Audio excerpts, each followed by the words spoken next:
All right, good morning. Welcome to Buck Don't Know Shit. It is another beautiful day in Texas, beautiful day in the garage. And today I'm getting started on this girl. Hard to tell what it is. It's a 67 Mustang Coupe. We've talked about it a little bit on the show. Haven't really done any work to it yet, but we're about to get started.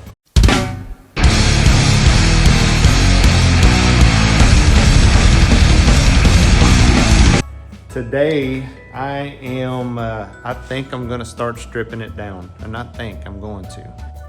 Yep, got some antifreeze draining. I did check the oil. It is fairly clean. It did have it in there, that's a good sign. And it's maybe slightly over full, but we'll call it good. And but it does have oil in it. It's got a tinge of darkness, like it's been run some with the oil in it, but it's still what I would consider good oil. Gonna drain this guy, gonna start attaching hoses. I guess I'll take the transmission lines off. And my dog's barking at. Before I unplug everything, looking at the wires and where they all run to. Looks like we have a proportioning block there, probably with the light wire. These go, this is all the ignition stuff. I'm assuming that's the resistance wire, but may not need that, I don't know. But it goes here, these kind of run back into the loom. Not sure what this guy is, but just to show you what is plugged up there. Wires are actually spliced there. My coil, for some reason I have two wires going to both posts. I have to figure out what he had going on with that. This is my starter solenoid here. That's from the alternator. That runs back across over here. Okay, that's going inside the car, it looks like. This purple wire, it runs back across over there.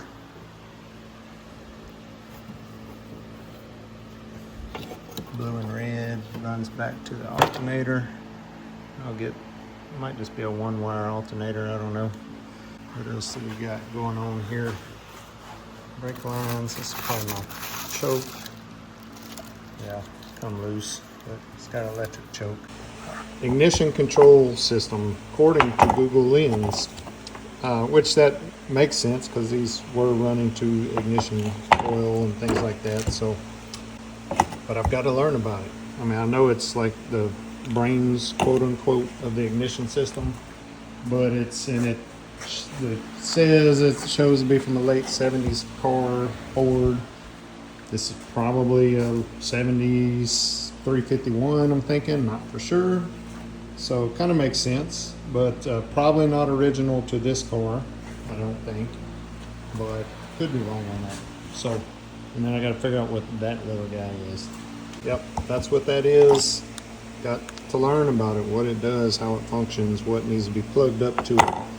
I mean, I know I can trace back here from these two plugs where everything's going, but kind of like to know what's what and where things are headed and what they are actually doing. Makes your life a lot easier. So let me see if Google Lens can locate what that is. So it is a ballast resistor. So I don't know what it's resisting, and so I'll have some things to learn. One, because I know Petronics, you need a full 12 volt to your coil. So I'm assuming this has some kind of resistance for the coil ignition system. I know on the original, so that's the ignition feed coil, so that's coming from inside the car. I know in the Thunderbird and in Fords originally they had a pink resistance wire, so I don't know if this is the replacement for that. That's making resistance, and then if that is making resistance, does this ignition system really need resistance or not? So I have some things to learn, right? I got my phone in shorts mode, but anyway, yeah. So we will see. I've got got some things to learn here.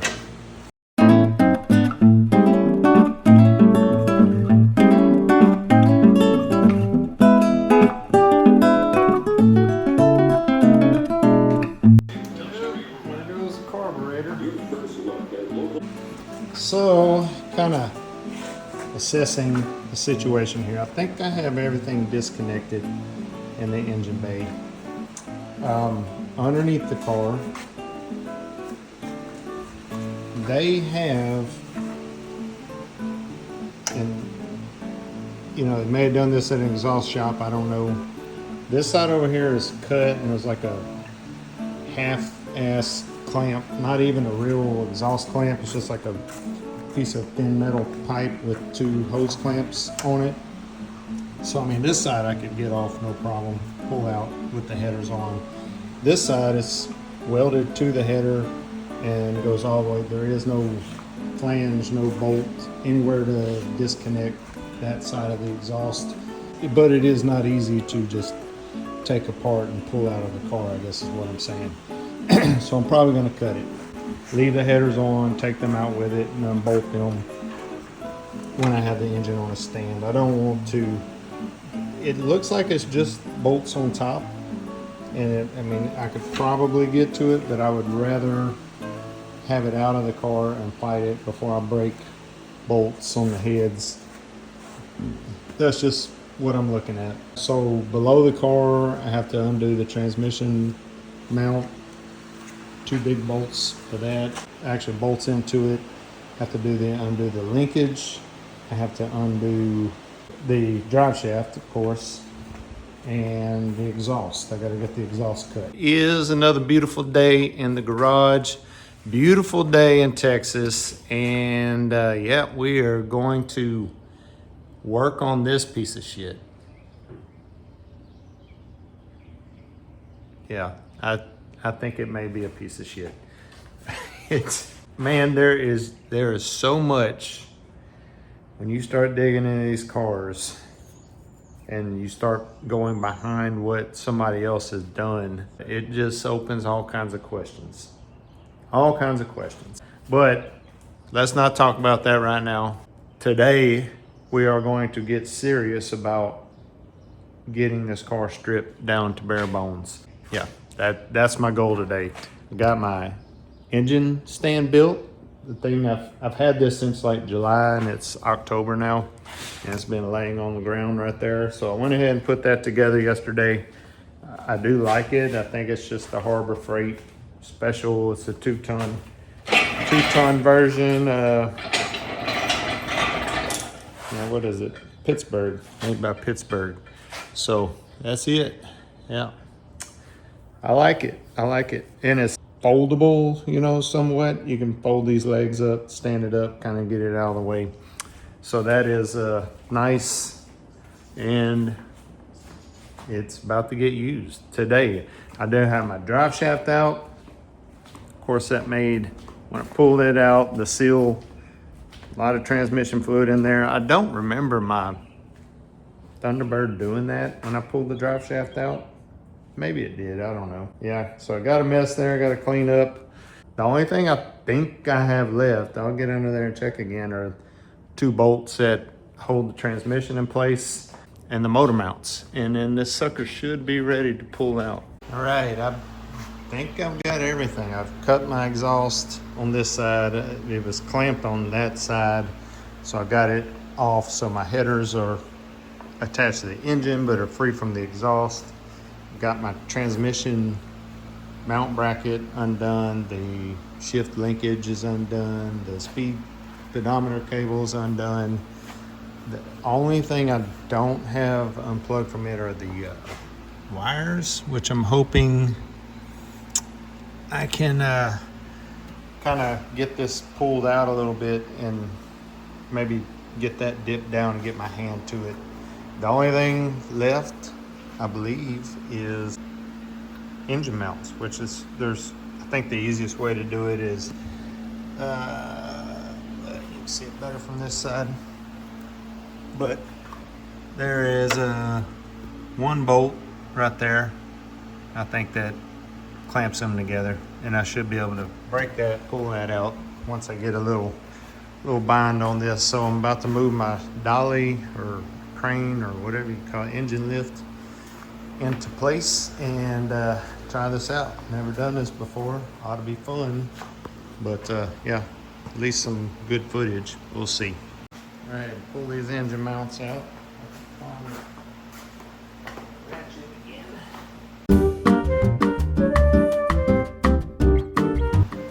Probably need to move this out of the way. Break the nut and bolts. And put this on to get some tension on it.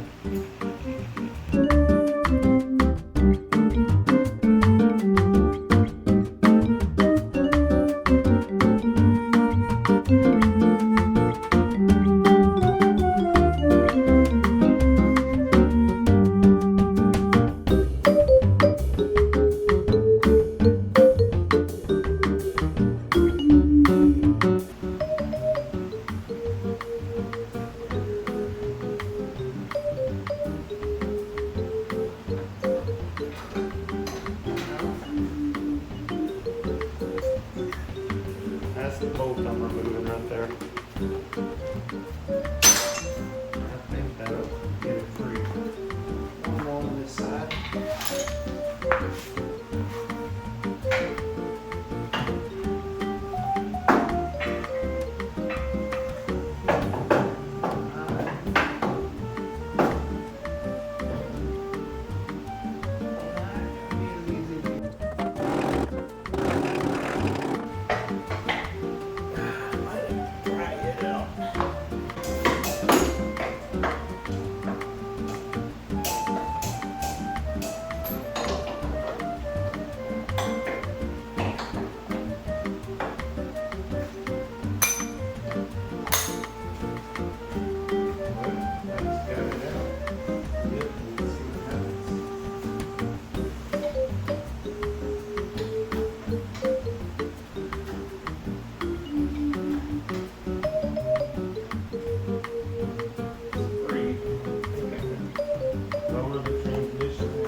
My vacuum canister there is hitting, but yeah, my motor mounts are free, transmission is free, everything looks like it's moving. It's just kind of, you see my motor mounts are separated there like they're supposed to be.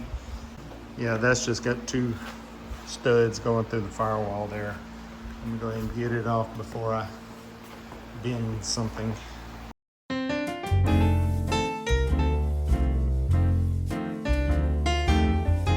I'm kind of making progress here. I'm not gonna say I'm done here, but just slowly inching rear up.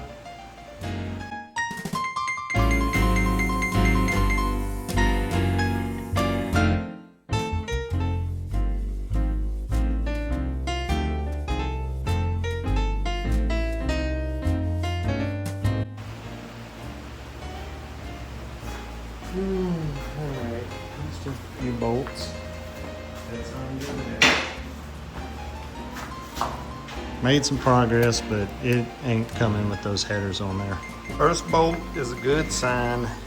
That looks like never sees to me on there. Come out with just my box end wrench and bolt very easily. And these do look like, you know, some grade 8 aftermarket type bolts. So hopefully this won't be too big of a deal. getting this loose. It certainly, after the first bolt and seeing some never sees, makes me feel much, much better. Hey, that one actually came off, no problem, really no problem at all. It was very easy, just 3/8 wrench and very little effort. I don't know, I might, now that I have room on that side, I might be able to push it over a little bit and get this out without taking that one off. That's what I'm gonna try. Certainly, it was in a bind when I started taking this one off. It started, could tell that it was coming free on its own and the motor was getting looser. Yeah, I've got some room to work now. Let's just see. I'm gonna move this thing a little bit.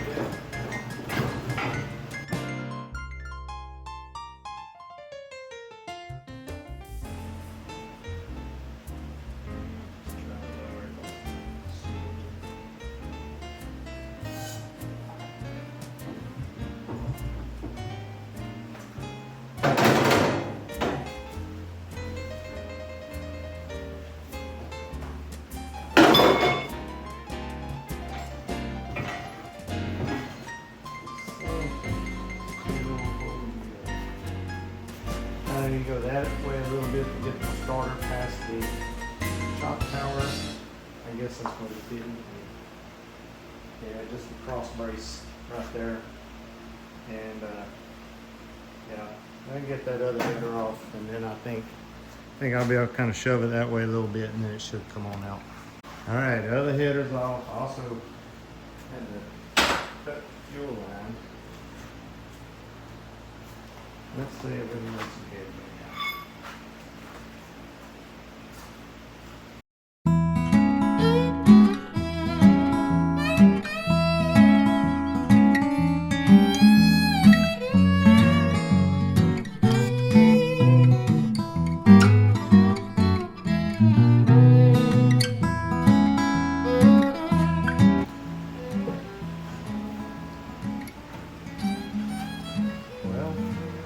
There it is.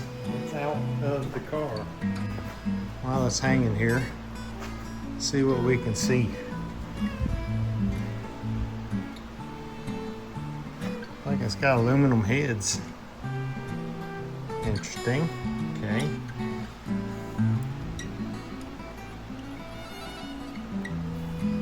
May not have to go with new heads.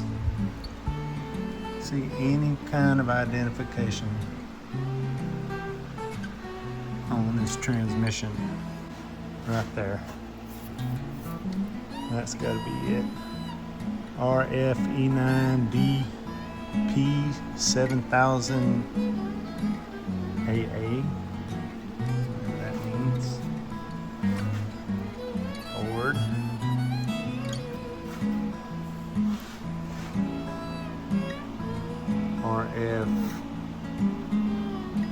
RFEOAP. 57 up there.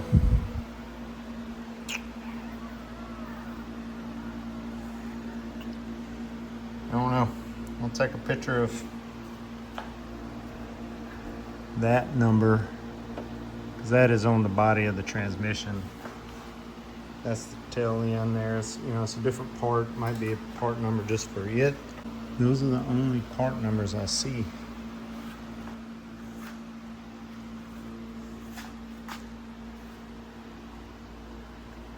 See if I see any kind of identification on the engine block itself.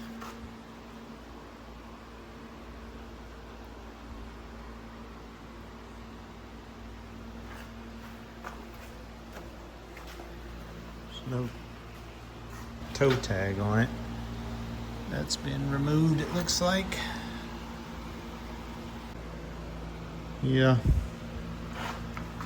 I don't see any kind of markings. I'm sure some Ford guy could look at this with one glance and tell me what it is, but I do not see any markings anywhere on it.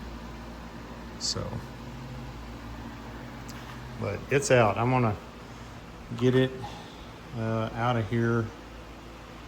Yeah, try to do something with it. I don't know. Set it over there by the dog bed. Jesus. I have, yeah. Probably should drain the transmission before you do this. That would be smart.